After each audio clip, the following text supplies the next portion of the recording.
Sejatinya perusahaan itu tidak akan bisa maju tanpa sumber daya manusia. Karena nggak semua leader itu bisa mengerjakan banyak hal. Betul, betul.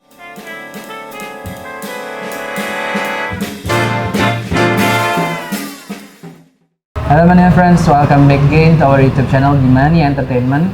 Dimana di segmen kali ini kembali lagi sama gue Abdul dan sobat gue Michael. Oke. Emang kalau di Mania itu orang tuh sering ganti nama guys.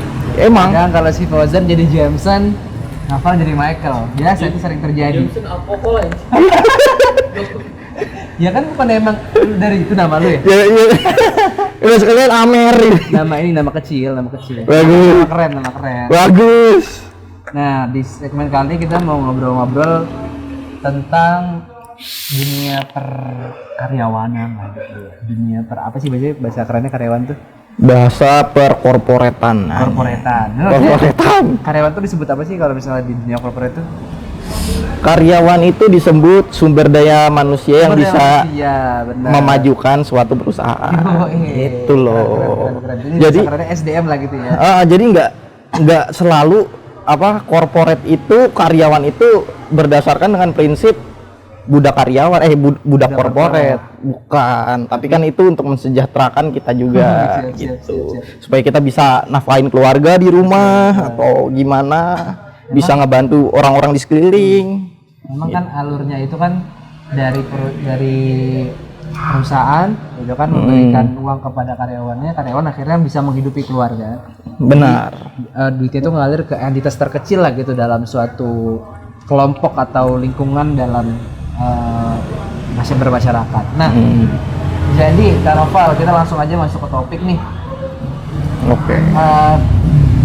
Jadi kan kita mau bahas tentang karyawan pertama dalam suatu bisnis nih kan. Nah, menurut Kak Noval sendiri gimana sih dan kenapa sih kita tuh si perusahaan ini penting banget untuk memiliki karyawan? Kenapa nggak bisnis tuh dijalanin sendiri aja gitu? Kan bisa kalau misalnya kita jalan bisnis sendiri, kita kerjain semua sendiri. Misalnya kayak gini, kita bikin konten sendiri tanpa hiring orang, tanpa hiring editor, terus juga kita bikin usaha Mania juga tanpa harus meng-hire kayak misalnya mentor dan lain sebagainya. Kenapa sih kita harus perlu punya karyawan? Pertanyaannya adalah kayak kita mau sampai kapan terus sendiri?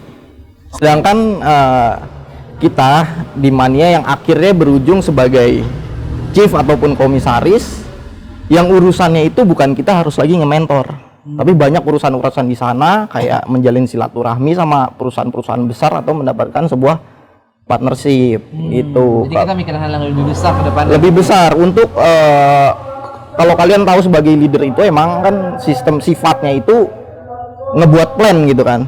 Kita ngebuat plan untuk memajukan perusahaan kita ini. Jadi karyawan itu emang penting banget, bener-bener penting dalam suatu perusahaan yang kalian lagi rintis sekarang. Gitu. Jadi kita sebagai leader, sebagai pemimpin tuh kita sebagai inisiator lah biasanya kan. Kita bikin plan, kita yang mengarahkan. Bukan kita yang sepenuhnya mengerjakan turun tangan dan lain sebagainya. Benar. Kan? Tapi kita mengarahkan bagaimana si bisnis ini bisa berjalan dengan sangat-sangat baik, tentu dengan sumber daya yang udah kita bangun. Benar. Menjadi mereka itu bagian yang mengeksekusinya, mereka yang menjalankannya. Kita ngebuat plan dan kita ngerancanain plan apa lagi yang lebih worth it dari plan sebelumnya. Nanti mereka lagi yang mengeksekusinya. Betul, masuk. Itulah kenapa karyawan itu sangat penting dan dibutuhkan dalam suatu bisnis biar dia bisa berjalan lebih baik lagi gitu kan, lebih optimal lagi dan juga bisa lebih membesarkan lagi. Kan sifatnya juga kan perusahaan ini kan membantu banyak orang ya. Betul. Yang kita ngegaji dia, memberi nafkah ke keluarganya, yang ujung-ujungnya sifatnya gitu ya. Ujung-ujungnya sifatnya itu berkah gitu. Jadi suatu saat mungkin dari cara itu bisa lagi lebih maju lagi atau lebih bertambah lagi kita yang aktivitasnya lebih padat lagi. Kita kan juga harus nge-hire karyawan buat ngebantu bagian divisi ini gitu. Jadi ada nilai-nilai kemanusiaan lah di situ juga ya, kayak kita membantu orang, membantu ekonomi orang. Benar. Kita menghidupi ekonomi Indonesia juga kan dengan dengan entitas kecil itu kita sama-sama aja kita ngebantu membangun, mendongkrak ekonomi biar lebih mantap ke depannya gitu kan. Benar. Kecil-kecilnya. Supaya kita bisa memperbesar lapangan kerja di Indonesia ini. Jadi kan nanti negaranya juga lebih maju akhirnya. Betul. Karena rumusnya itu kalau misalnya mau membangun ekonomi itu kan harus dari GDP-nya juga berapa per kapita, per orangnya seperti apa gitu kan, itu yang harus benar-benar diperhatikan. Nah, terus kalau misalnya aspek yang perlu diperhatikan nih, misalnya teman-teman yang nonton nih belum pernah ngerasain punya karyawan pertamanya misalnya, belum pernah gimana ngerasain hire orang pertama yang akhirnya menjadi sumber daya dalam perusahaannya. Kira-kira gimana sih Kak? Atau apa aspek yang perlu diperhatikan untuk hiring karyawan pertama? Pastikan dia mau memulai banyak job desk kan sifatnya kan perusahaan ini kan baru merintis ya pastiin dia tuh mau gitu ngebantu banyak pekerjaan yang ada di situ. Tekun, rajin, disiplin. 3 itu aja udah lumayan memenuhi ya buat perusahaan ini berjalan dengan baik gitu. Bener sih, karena kan karyawan ya misalnya itu kan yang kita delegasikan tugas ke dia gitu kan. Artinya kita nggak menuntut dia untuk cerdas dan bisa inisiatif seperti kita cuma menuntut kerja kerasnya kan. Nah, loyalitasnya tunjukkan loyalitas kalian gitu.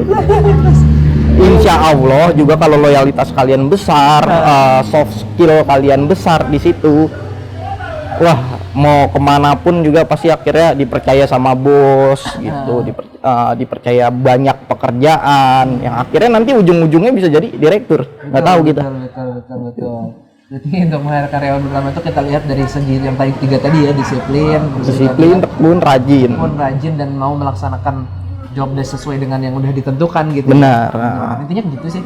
Nah terus kalau biasanya Kak Noval apa sih kalau misalnya teman-teman yang nonton ini misalnya belum tahu apa aja pertanyaan-pertanyaan yang bisa kita ajuin ketika kita hire karyawan pertama kita. Menurut Kak Noval apa kira-kira pertanyaan-pertanyaan yang sekiranya bisa diajukan gitu ke karyawan pertama kita saat hiring? Sebenarnya tuh saat hire itu yang pastikan kita tahu gitu job desk dia untuk apa di situ.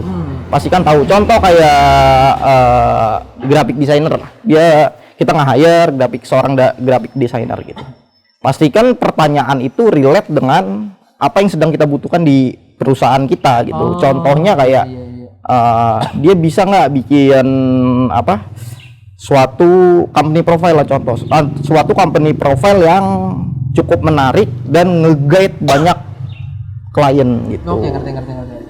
Ya jadi 2 juga nggak apa-apa sih, kayak 2 job desk. Sebenarnya kan job desk yang ini tuh yang pertanyaan-pertanyaan itu yang kayak ngeracik kata kayak gitu-gitu sebenarnya kan ada di content writer kan, copywriter.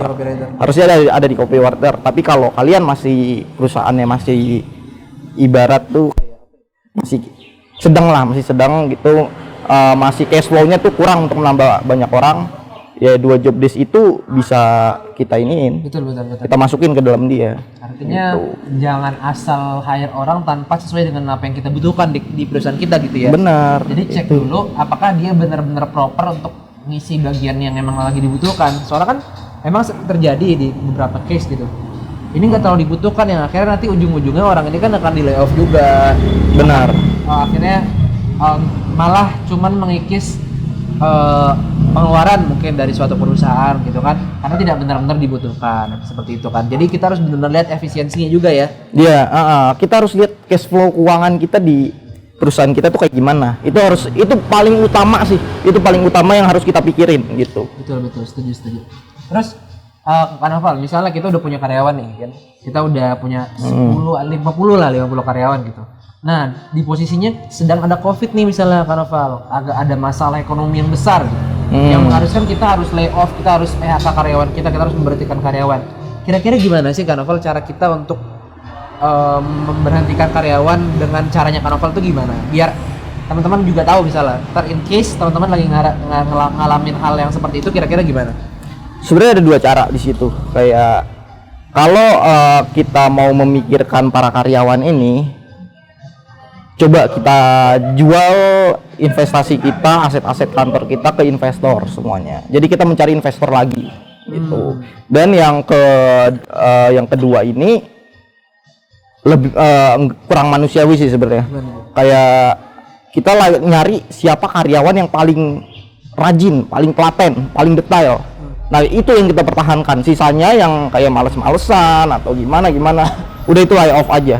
Tapi emang itu kelihatan tidak memanusiakan manusia. Tapi balik lagi ini bisnis, ya mau nggak mau kita harus ngelakuin itu gitu. Oke. Tapi kan memang seperti itu nggak sih Kak, kayak ketika ada yang memang kurang worth it dan tidak optimal dan akhirnya malah membuang-buang waktu kita gitu kan untuk mengurusi orang-orang yang tidak sama sekali berkomitmen di suatu perusahaan, yang mendingan kita cut aja gitu kan daripada memberatkan yang lain. Dibanding cash flow perusahaan tuh makin turun gitu karena yang ini kurang efisien, ya mohon maaf gitu, lay off gitu. Oh, mantap. Nah, terus kalau misalnya cara melay off karyawan. Nah, kalau ini gimana sih cara kita untuk men-treatment karyawan kita biar si karyawan kita ini betah gitu, Kak? Biar dia tuh benar-benar nyaman kerja di kita, dia mau kerja lama, dia mau loyal tadi kayak kata Kak Noval. Itu gimana sih caranya biar karyawan kita kayak gitu ke kita? Ini versi gue ya. Kalau dari versi gue tuh gue biasanya kayak sering ngobrol sama mereka, lebih mendekatkan diri gitu, lebih mendekatkan diri ke para karyawan yang akhirnya nanti terbentuk sendiri, nggak ada rasa sungkan ke kita, dan sering-sering aja gitu, seminggu sekali atau 2 kali kayak nraktir mereka, kayak apa nih yang mereka lagi butuhin, cerita aja ke gua gitu, yang akhirnya kalau dia udah merasa nyaman sama leader yang satu ini, insya Allah juga dia akan loyal kepada kita gitu. Kayak lebih di-treat aja, kayak lebih dikasih, emang waktunya tuh kan terlalu sibuk, tapi coba gimana caranya supaya agar dia nyaman, supaya dia nggak sungkan dan stres akan pekerjaan dia. Mungkin dengan ini juga ya, menanyakan apa sih problem-problem yang dialami, benar, gitu, keluarganya apa yang bisa kita bantu, ya kan? Karena kan kita nggak cuma menafkahi dia, kita juga menafkahi keluarganya lah, bahasa ya kan, kita bikin dia tuh seakan-akan merasa benar-benar diperhatikan gitu kan, benar-benar dimanusiakan gitu, merasa benar-benar di-treat, oh ini leader yang baik nih, ini leader yang baik, bisa gue ngomong ke dia kayak selayaknya temen gitu. Iya, benar. Setuju. Ya, intinya gitulah ya, kita bisa dengan kita punya karyawan tadi dari awal, kalau gue rangkum, kita bisa belajar untuk memimpin orang, kita bisa belajar untuk memanusiakan manusia, kita bisa belajar untuk mendelegasikan tugas gitu ya kan Novel ya. Benar. Itu emang paling penting sih ya, udah paling penting di dalam suatu perusahaan. Karena mau nggak mau kita juga harus sadar sejatinya perusahaan itu tidak akan bisa maju tanpa sumber daya manusia. Karena nggak semua leader itu bisa mengerjakan banyak hal. Betul. Dia pasti kita butuh orang orang yang bisa apa, contoh kayak orang yang bisa coding, sedangkan para chiefnya ini kan nggak ada yang bisa coding, ya gimana kita harus cari lagi orang buat mungkin dijadikan IT coding di perusahaan kita, programmernya gitu. Ya, jadi nggak selamanya semua kita bisa kerjakan sendiri, dan nggak mungkin orang bisa semua hal kan. Ada hal yang kita nggak bisa, harus kita delegasikan. Manusia juga kan yang nggak ada yang sempurna sih. Semua pasti punya plus minus. Mau seleader-leadernya mau sebisa-bisanya apapun, percayalah rata-rata mereka sotoy gitu. Sotoy gitu. Oke, Kak Noval, thank you banget sharing-sharingnya. Semoga apa yang disampaikan Kak Noval tadi bisa dipraktekin sama teman-teman yang lagi nonton, dan semoga ini tuh bisa jadi gambaran lah ya Kak Noval ya. Benar. Lagi nonton mungkin tadi yang Kak Noval sampaikan dari bagaimana cara meng-hire dan bagaimana cara treatmentnya, semoga teman-teman bisa praktekin lah gitu kan, enggak yang asal-asal banget kan. At least pas udah denger Kak Noval ngomong tadi, mereka jadi bisa lebih, oh gini ternyata ada gambarannya kayak gitu.